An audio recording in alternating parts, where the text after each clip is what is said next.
December 11th? 11th. December 11th, 2020. Yes. Perfect time Great to year. release an album. It's a good Yeah. year. In the middle of a pandemic. In the winter. Yeah. Holiday season. Yeah. It's like a Christmas album. We're trying to find a place to film, but I don't know if we will. There's too much Christmas. It's very loud. You guys gonna do a Christmas song? No. Sure. Probably not. Unless you count this as a Christmas album with no mention of Christmas whatsoever, then yes. It is December. I play something that jingles at one point in it, so I mean that could be like a sleigh bell.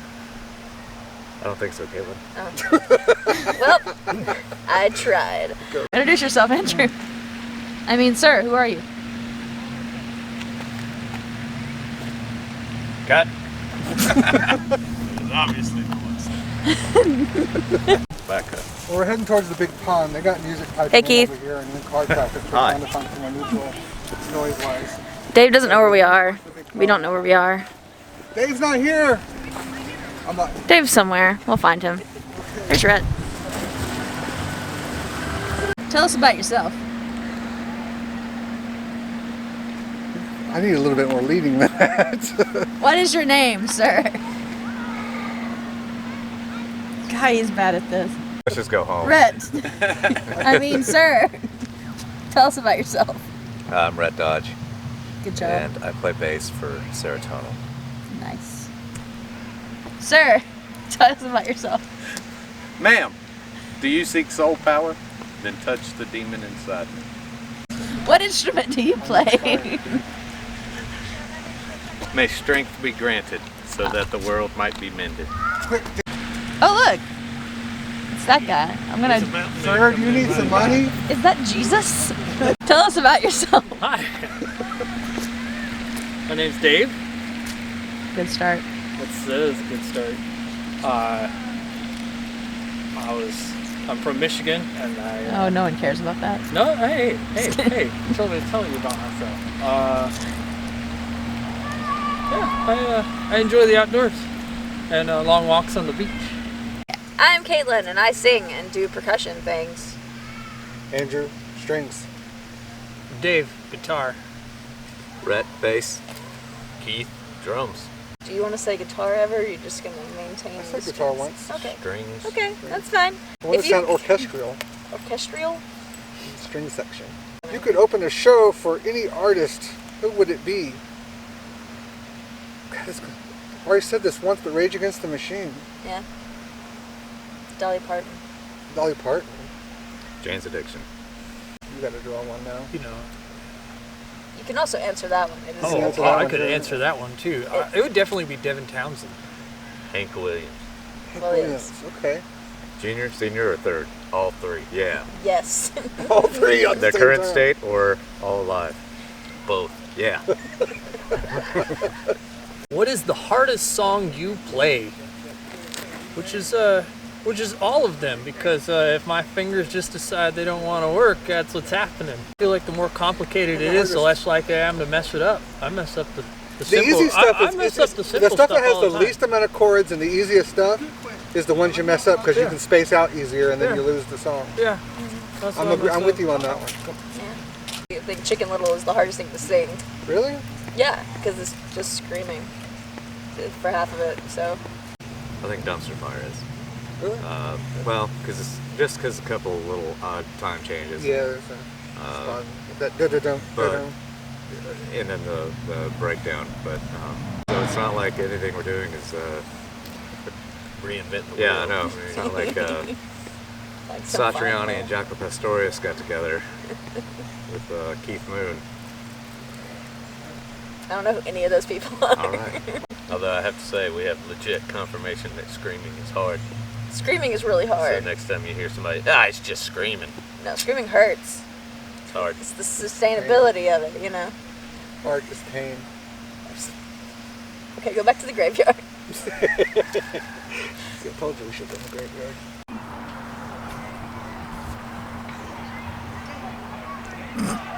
Favorite song on the album and why? I like them all, but Cop out. I would again go with probably Dumpster Fire, the hardest one to play. That's my favorite. Go with Castle. Because think it's probably the most different sounding than anything else we've got. But Yeah. I think I'm with Andrew. I think Castling is definitely just because of It just sounds like a radio cut. It's like, or a movie part. Like it's something that could be played in a cool fight scene on a movie. That's also my favorite because it has the word stab in it, and so, like, What is that? that's people? pretty much why. I like just the dynamic drop and coming. Yeah. It's Yeah. I'd have to go with Sleep. Sleep. that's I like sleep. that's a Didn't we have a song about punching get your somebody? fingers in Yeah, there. punching bears in the face. Punching bears in the face. Get yourself a question. We need to go back to that. We do. I feel like we're at church. This is the offering cup. What is the most useless talent you have?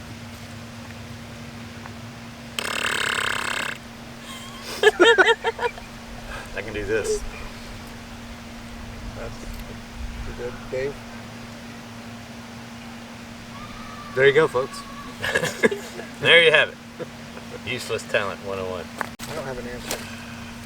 Well, that's incorrect. That is my talent. Not having the answer. Yes. And it's useless. I have the uncanny ability to locate stationary objects in the dark with my shoes off. Ooh. I'm really good at picking things up with my feet. If you could change one thing about the industry, what would it be? Money. Yes. Yeah. Money. Greedy corporations. Yeah. Everything would be indie. Like, Ooh, I'm going to turn into a pumpkin. And What is your yeah, favorite secret song ones. to perform? Of the original songs to perform? Sleep. Sleep. I like sleep. Sleep is fun to play live. It's fun. 'Cause because it's just different every time. It feels like it's like you're just, on the edge every time. It's not like an exact science. Makes it fun. It's I don't know, it's just catchy. It's got a good beat, good rhythm.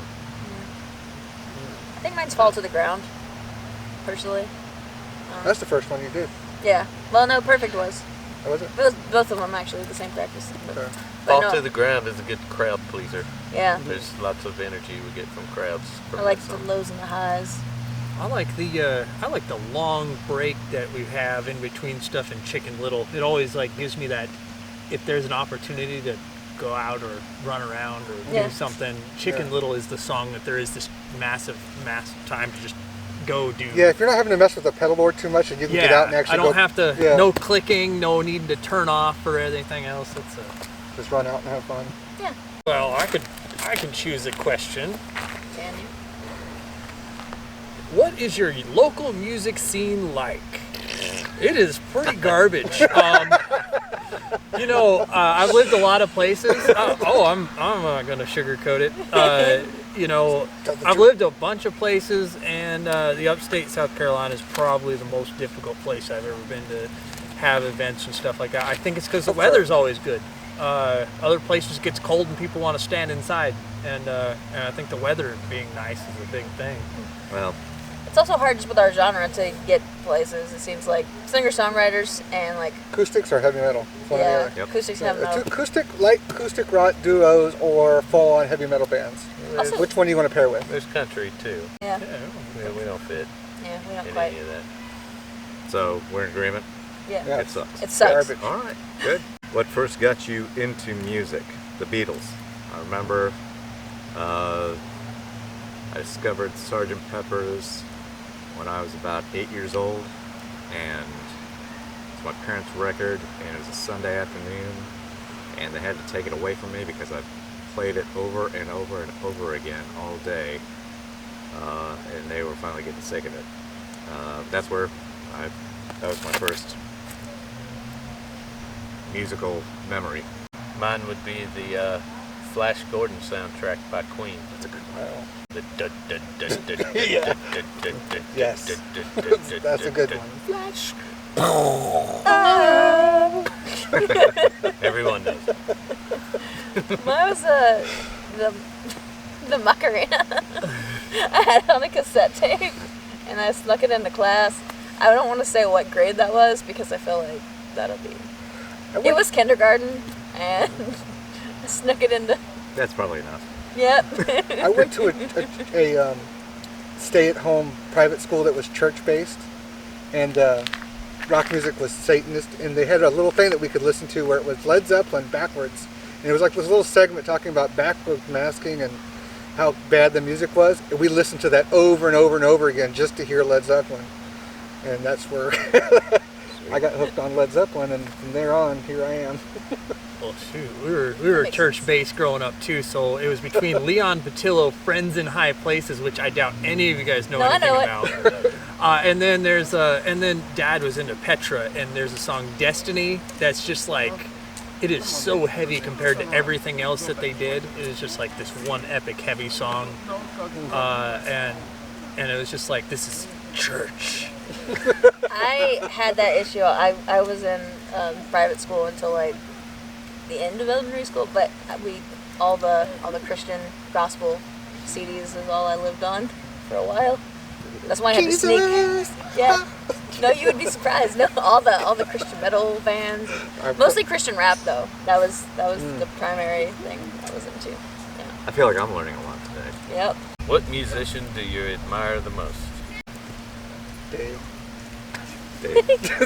Dave. Probably from a drummer standpoint, it would be Neil Peart from Rush. As a musician standpoint, it would be Devin Townsend. I'm gonna go with Danny Carey from Tool. I think he's amazing. Thomas Holopainen from Nightwish. That guy can write whatever he wants, just compose it. Epic metal or soft score or magic. I'm gonna go Jack White. Drums, guitar, strange guitar sounds. He can make something that sounds like garbage turn into music. Clanging noises and guitar just overdriven with random effects, and all of a sudden, there's a song in there. I think, so percussion-wise, Keiko Abe, she's like a Japanese marimbist, and she's awesome. But vocal-wise, there's a lot of different people, but maybe Pink, because she does like gymnastics while singing, and that's Tiny Tim. a lot. Not Tiny Tim. So that was actually a very good description of our band. Yeah. Gymnastics while singing? Or No, just exactly what we all just talked about. Seems like we're kind of inspired by whoever. Yeah. Yeah. And we kind of knock those square pegs into the round holes as we see fit. How do you feel the internet has impacted the music scene? It's destroyed it. There's too much content out there. When I was a kid, going to a concert was a big deal because it was a big social event. Now I think it's been amplified by this pandemic, but most social spaces are virtual now, and it is. There hasn't been any live shows recently because of the pandemic, but even before then, it was just becoming more and more difficult, I think, for a venue to stay afloat, because getting people in the door is tough when they have YouTube and TikTok, and it's just a flood of content. That was one thing that I think the music industry was, I guess, good for, was kind of being a gatekeeper, so that there wasn't just endless covers of going down these rabbit holes of like I did yesterday. It was into just atmospheric gloom. It's just, there's too much, you can't absorb it all. So do I have a point? Yeah. No, I get that. I feel I feel that way. it's like a double-edged sword. I feel like it's nice to be able to reach people that are across the country, across Just the glad world. that I lived in the era of stadium rock shows, because they'll never happen Yeah. again. The other question was, how do you feel that COVID has impacted the music business, which Brett kind of covered. Our last show was actually the first day, I think, Of lockdown. In Asheville. in Asheville. And It was affected. yeah, Yeah. Yep. it was affected immediately, and that was it. That was 8 months ago. Yep. Yeah. Is it that long? Yeah. Yeah.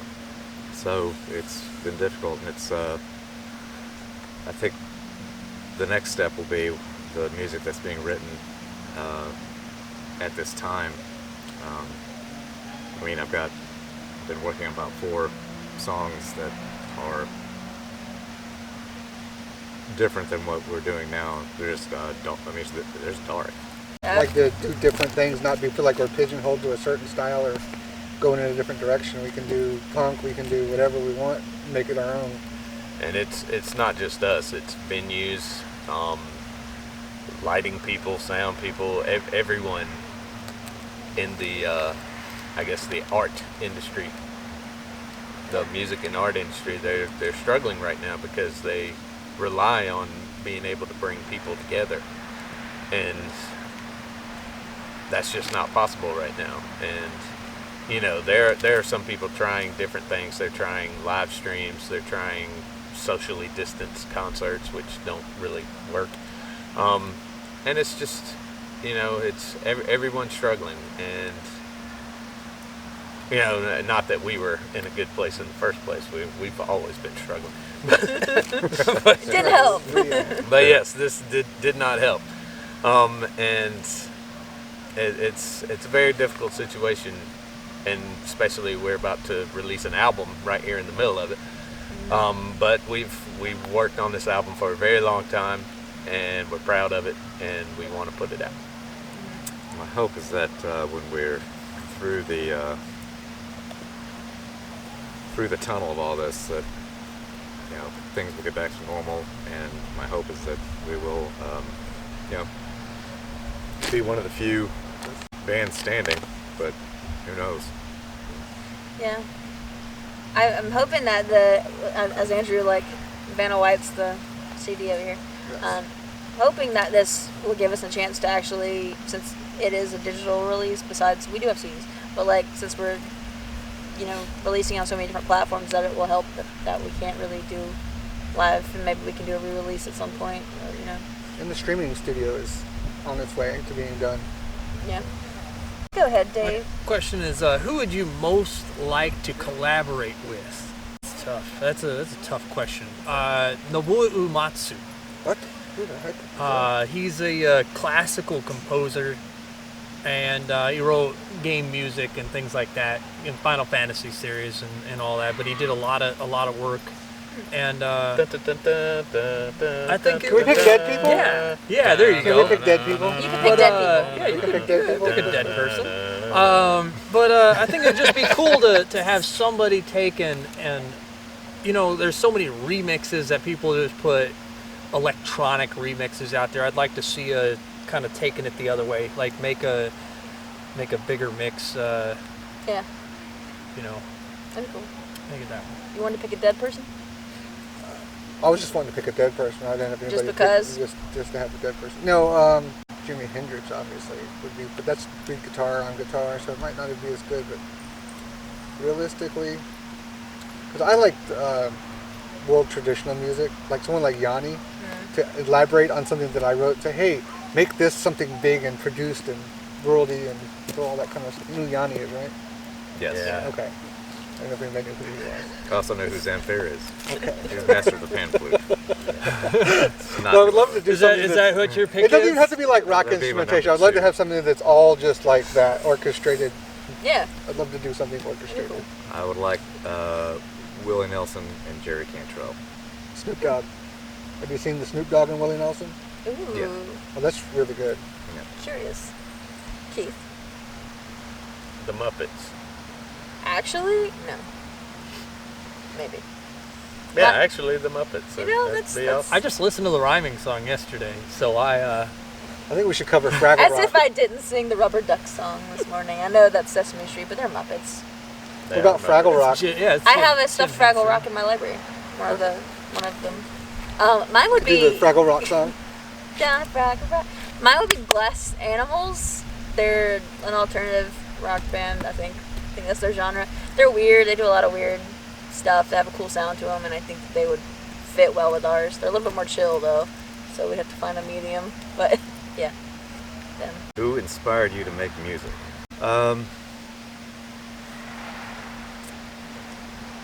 You know, I don't know. Think about music that you liked when you were growing up. It was obviously formative, but I think I can't answer it because I think everything inspires me to make music. It's just something that I do and I've always done. And even things that I may not like will inspire me just because I know that that's what I don't want to do.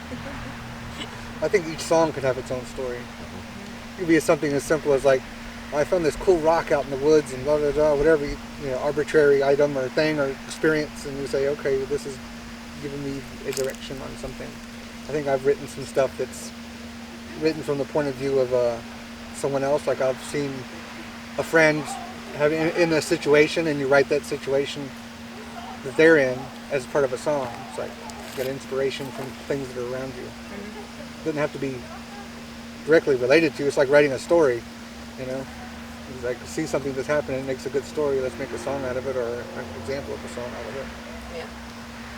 I think my uncle used to play. Well, he still plays drum set, but he's only like 6 years older than me. So like we kind of grew up together, and he would play drum set, and I'd come in there, and he'd let me play like the other side of the bass drum along with him, and that got me into like band, which then got me into like music in general and stuff, and playing music. But yeah. Mine was listening to Kitty. You know, I was like looking at them. They were like 14 when they went out. There were a lot of really, really heavy riffs that they were doing that were really easy. And I'm like, if these 14-year-old girls can go out here and just you know, tear up with these really heavy riffs, I was like, I can too, you know. If a 14-year-old girl can do it, well, golly, I could do it too. That's it. That was it. So sexist. But can you though? Like, Can you? Yeah. do you reach that level? Have you? Do you have another one, or do I? I have a question. Okay. All right, I'm gonna do this amazing Kreskin style. No. No. And I need to shave my balls. Huh. Do you sing in the shower? No. No. You gotta shave your balls. Darn it. Caitlin, do you shave your balls in the shower? No, I do that outside the shower. In the tub, man. Float with it. What was the most memorable show you performed? Because I know what mine is. Mine is that place, wherever it was, in the middle of nowhere, that we played, that had the one porta potty for us to use as a bathroom. The woods, yes. The wooden Yeah. stage that was almost like falling over. Yeah, and That was actually fun, yes. these guys were like piercing their backs and like swinging around. Oh, Pneumatron. Yeah. Yeah. You remember the name of it, I remember. that was a pretty. They were, it was a very weird mix of people, because then you had like the hippies, and then you had the people who had the hooks in their back that were swinging from the trees for some reason. I was wondering who we needed to call 911 for those guys. It was, Yeah. I was waiting for it to happen. I just remember they all being like, don't tell anyone we're medical professionals. We had to deny. Nothing happened. It was safe. They were very safe about it. Sure. Yeah. And before the show, this man led us in a guided meditation and had a rain stick, I think, for some reason. And there were a lot of glow sticks. The stars looked great, though. Those people might have been on The drugs. stars were beautiful that night. Might? I don't. You guys all left, and I believe I was the only sober person left on the premises. I'm pretty sure that was I was- a certainty. I think that was almost 100%. I'm pretty sure they enjoyed it. Oh, they couldn't even stand up to They were cheer. the most appreciative. They were the They were most so appreciative crowd that we They had. were. I remember looking We found our around and people. I'm like, where did Morgan go? And next thing you know, I just see people like laying there, like, oh well, I don't We know. need to find more of that. There One you of have it. them- Pneumatron. Yeah. One of them was like Have us really back. high, and they called me a rock goddess, and I was like, yeah. And then it just made me feel good. So I lived on that high for the next week. So we Now are get way serotonin. closer than that. Now I'm getting uncomfortable. We're serotonal. We're All right. serotonal. We are putting an album out on December 11th called Tripping Over Shadows, and we hope that you like it. Check it out. It's good. A running joke.